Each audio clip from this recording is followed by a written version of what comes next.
And welcome back, everyone, to the NFL Today. Today's hot topic exclusively for Sprint. As the season winds down, which is the most disappointing team in the league, Boomer? Well, you know what? There could be a case made for Green Bay. It could be a case made for Jacksonville, and I'm sure you will hear that.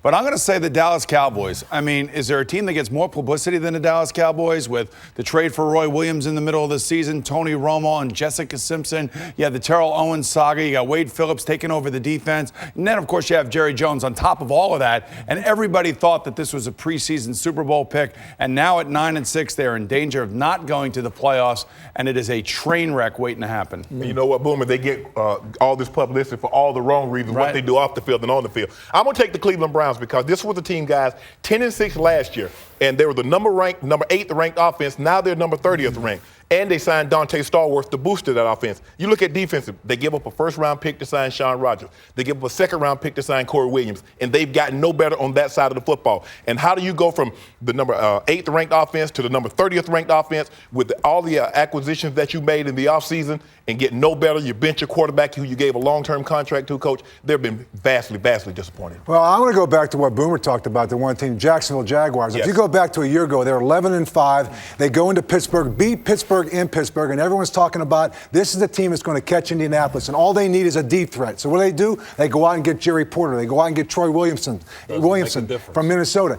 And nothing. They get 2 touchdowns and 16 receptions from those 2 players.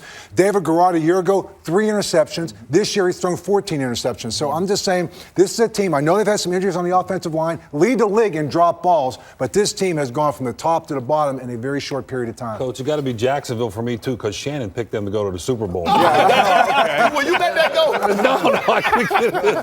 No, I think it's Green Bay Packers. They were in the NFC Championship last year. They were 13-3. Yes. Now they have no chance really to get into the playoffs. They haven't been playing that well on defense at all year. Aaron Rodgers, they're letting Brett Favre go. And although Aaron Rodgers had a pretty good year, that's a team that has to be extremely disappointing, especially if you're a Green Bay fan and they let Brett Favre go and they were in the NFC Championship game last year. One other honorable mention team, and that we didn't mention here, has to be the San Diego Chargers. Yeah. They're another team that everybody thought, okay, they were ready to get over the next hump. They went all the way to the AFC Championship game last year and played New England in a tough game in which Phillip Rivers' knee hurt. But they lost Sean Merriman at the beginning. They fired their defensive coordinator in the middle of the season. And Norv Turner, yet again, has another underperforming team that he is coaching. But you're talking about almost 7 of 8 division winners are going to change this year. So this is a league of parity. So a team that was up could be down, and a team that's down this year, next year we could be fine talking about them being a surprise team in the NFL. So the league works it's cyclical.